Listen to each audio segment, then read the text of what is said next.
Hello and welcome to Senior Solutions. This is our first program where we're going to be bringing you lots of very interesting topics that help seniors and those who care for them in the coming weeks. I'm your host, Mindy Felinton, and I'm joined today by Betty Struble, who's here to share about her journey in helping to take care of her late husband, Jim Struble. Welcome, Betty, and thank you for being here today. Well, thank you, Mindy. And, thank you for providing a forum like this for all of us to try to learn from one another about experiences and issues that we have to face as challenges as we grow older. And I do hate to admit that I'm growing older, but well, we think it beats the option. Yes. As best that we can tell. Okay. If you would you share with us a little bit about what you remember your life and Jim's life was like prior to his diagnosis? Well, Jim was diagnosed with early onset Alzheimer's. So we were in our early 50s and, certainly not expecting anything like that. And we had kind of a great life. We went out an awful lot. We went on the weekends especially. We worked during the week, and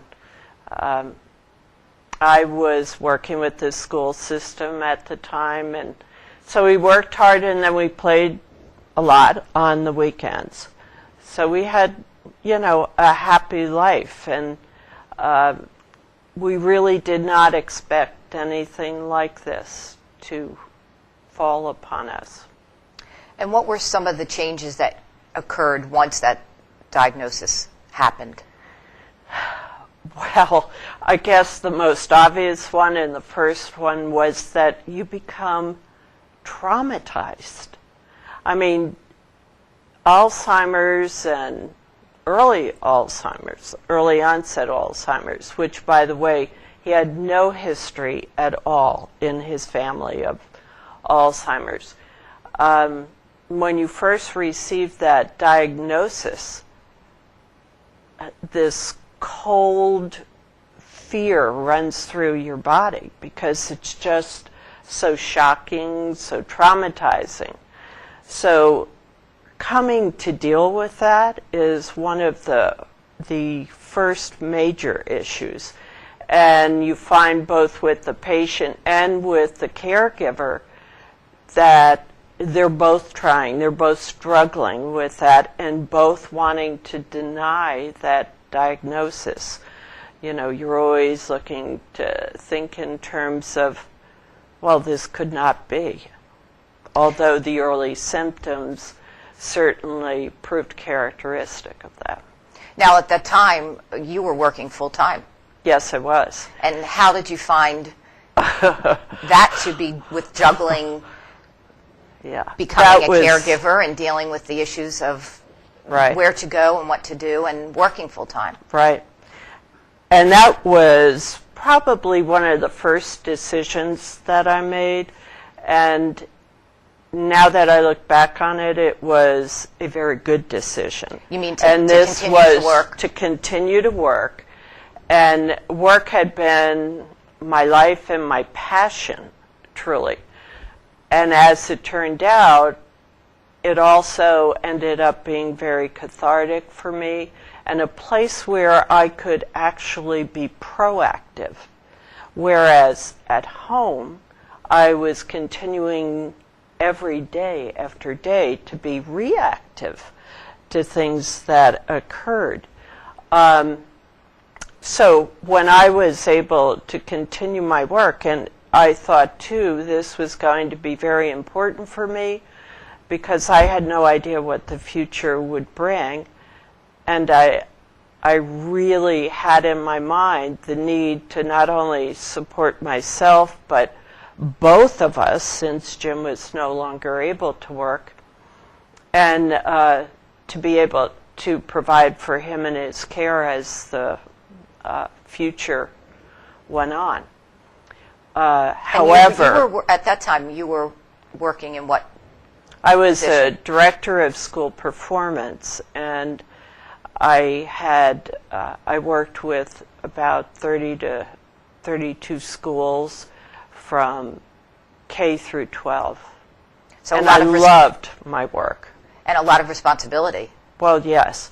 But I was so used to, through my 43 years of working with the school system, I was so used to the mindset of leaving my private life at the door and not allowing my private life to affect my working life or to affect anyone who was at work or anyone I was working with. And so that was the mindset of which I went into this. But I want to bring up one of the pieces of this that I think so very many people share who are dealing with Alzheimer's. And I have to frame my comments today in being a caretaker on the fact that this is all colored by having an Alzheimer's patient to deal with. Caretakers have all kinds of different issues, but a lot of them stem from the diagnosis of the spouse or loved one.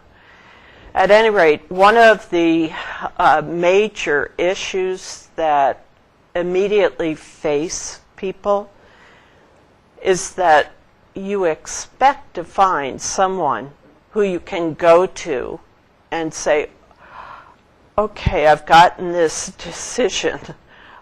Where do I go? What do I do? What's going to happen?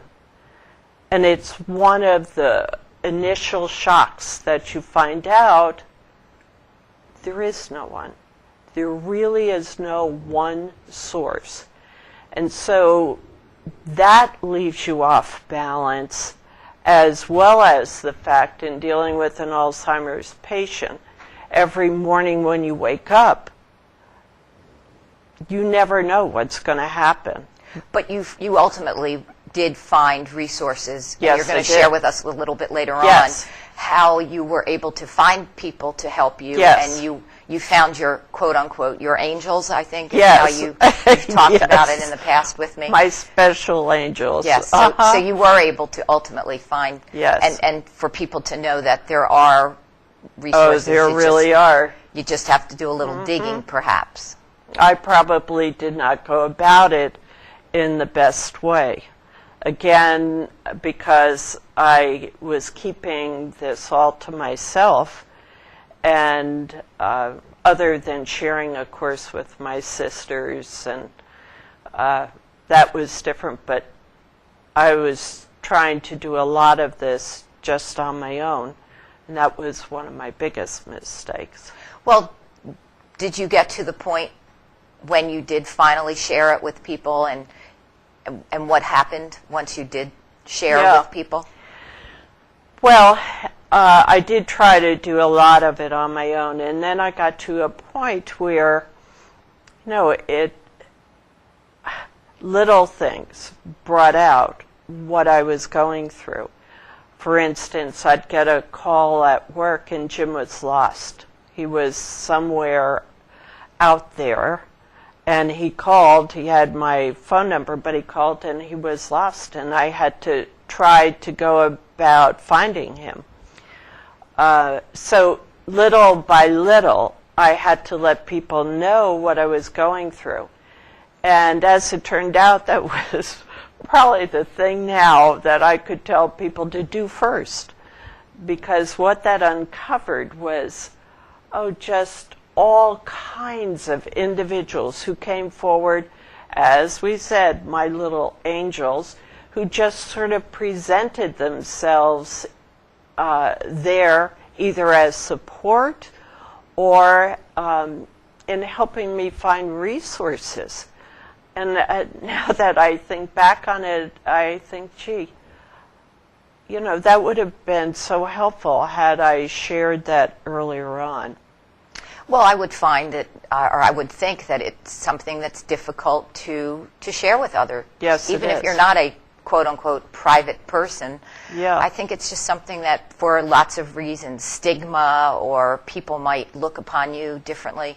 So it's Right. difficult, and I think it's admirable that you took that step to actually share that with people. And then once you did, you found your support group. Let's talk about some of your angels. Oh, and they were angels. And I want to emphasize this to others who are dealing with this kind of situation. Believe me, gather around you as many supporters and friends. You must have a support system. You just must. Probably, well, of course, my sisters and my brother-in-law were invaluable to me. Just invaluable. Talk about some of the things that they've helped you with, if you would share that with me. You know, anything that would go wrong in the house. My sister, I have a sister who lives in Pikesville with my brother-in-law, and they were there an awful lot. They came, they helped me with different things that went wrong with the house. They helped me with Jim. There was lots and lots of paperwork that I had to deal with. That's on top of everything. There were legal matters, as you know, Mindy, because that's how I met my angel here. Well, thank but you there for that. are a lot of legal issues that come into this that you don't realize initially. There are medical issues. So I really count my sisters and brother-in-law as a huge anchor for me during this. But then, as well, my doctor was a very important individual in this, and eventually ended up being so very important to Jim as well. And my lawyer, and then my friends, too, who were extremely supportive and provided that for me.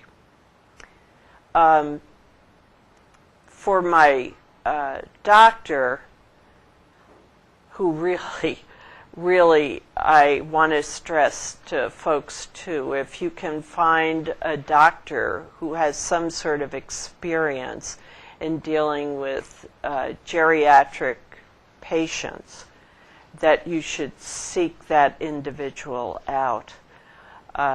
Initially, my husband was not, he wanted a male doctor, so we went to lots and lots of male doctors, and he didn't like any of them.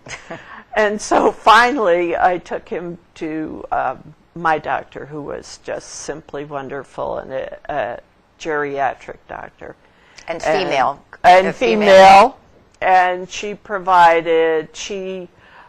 worked as aggressively on my health as she did on his. And I can't, I could never thank her enough for that. It was very, very important. We're going to take a short break, and when we come back, we're going to continue on with why it was important for you to take care of yourself as well. Yeah. We'll be right back. What do we have here? You take Medicare, don't you? Sure. And you probably have a lot of patients who are ready to go on Medicare, yes? Yes. You know, you could tell them that if they're 65, they can go to socialsecurity.gov and apply for Medicare online. It takes less time than sitting in a doctor's office. It's less than 10 minutes. It's quite easy.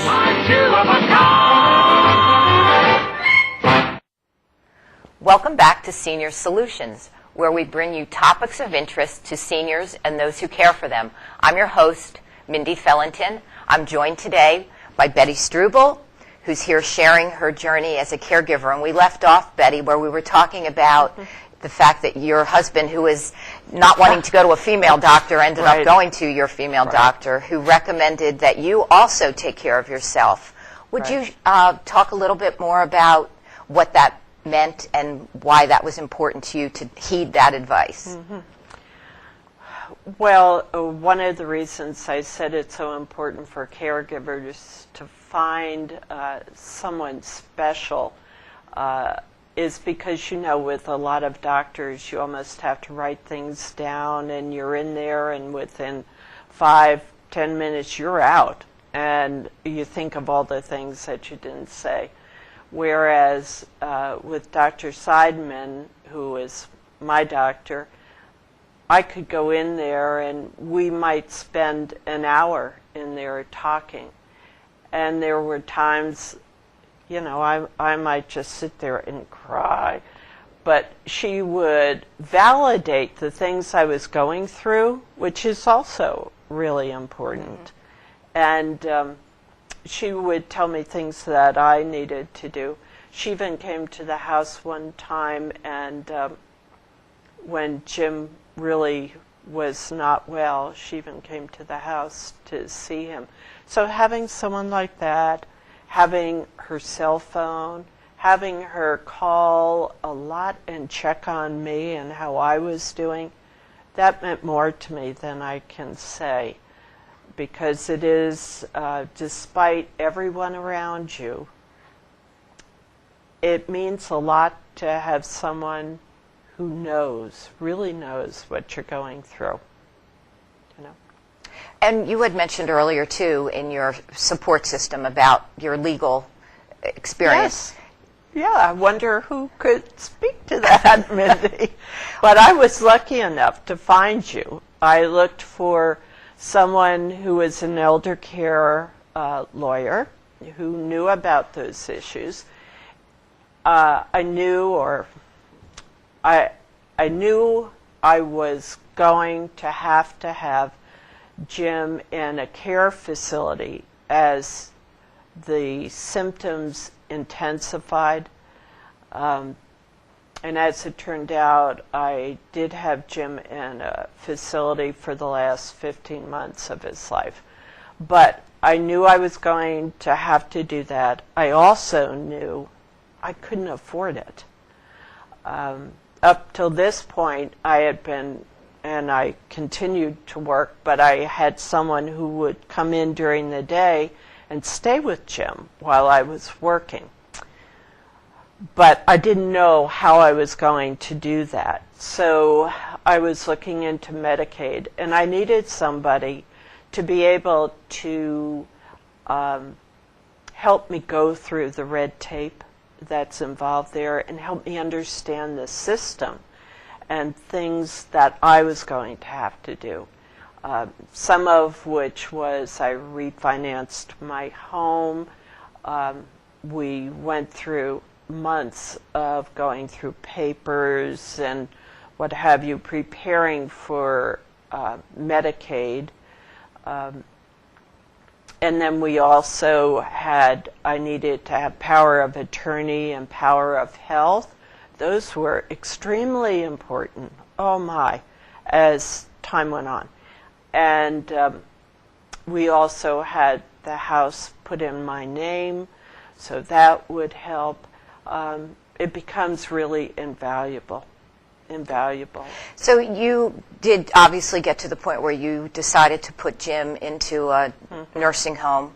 What was the, change that made you decide to make that step and put him into living in a nursing home? Yeah. This is probably one of the most difficult decisions that a caregiver has to face. Jim was 6'2". He was a lean man, but still, I got to the point I could not, I needed to be able to physically move him and physically help him just maintain, his own daily functions and that type of thing. And it got to a point of physically being enabled to do it. And it was, I had a choice of perhaps renting equipment and bringing it into the home, and I I didn't see how I was going to be able to do that and also continue to work and keep us afloat financially. So when the symptoms got to be really very, very bad, I had previously talked to some friends, and one of my friends had just gone through this very same thing with her mother-in-law, and she had, which was wonderful for me, had kind of scoped out the county and looked at different facilities and was able to guide me in a way in making choices. As was one of the choices, in fact, the choice I made, I went there to enroll Jim, and the social worker there said to me, "Have you tried looking at Wilson Healthcare?" And I said, "Well, no, I hadn't." And she said, "Well, I think you really need to go over there and talk at least to the social worker because she is phenomenal." And so that's what I did, and that's what helped me choose Wilson and to make that final decision to bring him over there. And that was, by the way, a wonderful decision. One of the really good decisions I made. Tell me about how your life changed once you decided to have Jim live in the nursing home at Wilson from having been living at home with you. Well, again, that did present a lot of emotional issues for me and for Jim. However, there were some wonderful things that occurred too. And that was that some of the worries that I had, because he was really the youngest man there, I wasn't sure how he would relate to being in a unit with older folks. That was never an issue. But one of the wonderful things that occurred was that it took a lot of the onus of every moment kind of responding, reacting, and to things that Jim said or did that were not normal, in an appropriate manner. You tend to react to, say, an argument that he would try to start, to react as you normally would to somebody else, but you can't do that. And what it did was it removed all that from us, and what I found was we fell into a deeper love than I think we had ever had. When I would come there in the evening, I would come every day after work and eat. Well, I didn't eat, but I fed him. And when I would come onto the unit, he'd come and he would grab hold of me and hug me so hard, back and forth. I mean, people would just run to us because I was just like a little rag doll in his arms. Some of the time, they had to catch me because he would hug me so hard. But I really started to look forward to those heavy hugs. But right straight to the end, and that it was a wonderful renewing of love for us that I think I might not have had I continued to care for him at home. It just was different. Another positive that came out of there was I became part of this community of Alzheimer's patients and the folks who live there, and cared very deeply about those folks and certainly had the most wonderful care from the people who worked there. They were also angels. What helped you get through some of the challenges? Could you share a little bit more about that? Yeah, well, probably the biggest piece was that I prayed a lot. I really did. I prayed just for the strength to be able to maneuver through this. It almost felt like a journey that you were on with no signposts. You never knew what was going to present itself from day to day. And I think that's a very unsteadying place to be. Again, if I could have spoken with someone who had actually gone through this, that would have been so helpful. And that's what I really am trying to do now. I'm trying to pay forward, so to speak, to those wonderful people who came into my life, who truly I'll never forget. So, in summation, the 5 things that you can share with people to know are positive outcomes. Well, as a I can result share of your journey. some things that they should do. One, don't be like I was and keep it all to yourself. Definitely share with other people, because there are more people than you can imagine out there who have had either someone in their family or someone that they know who have gone through the same thing. Another thing is to really try to remember to take care of yourself.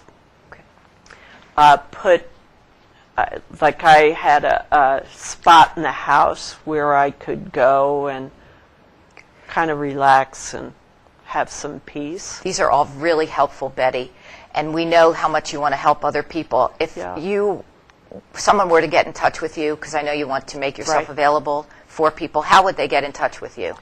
Well, I have an email that they can use. And what is that? It's strubele@verizon.net. Thank you so much for giving us that helpful guidance as other people are going through the journey. I know that there's going to be a lot of interest in people getting in touch with you. And Thank you. if you have any ideas for other shows or would like to get in touch with me, you can reach me at seniorsolutions@gmail.com, and we'll look forward to seeing you next week with another very interesting and innovative program that will help seniors and those who care for them. Thank you.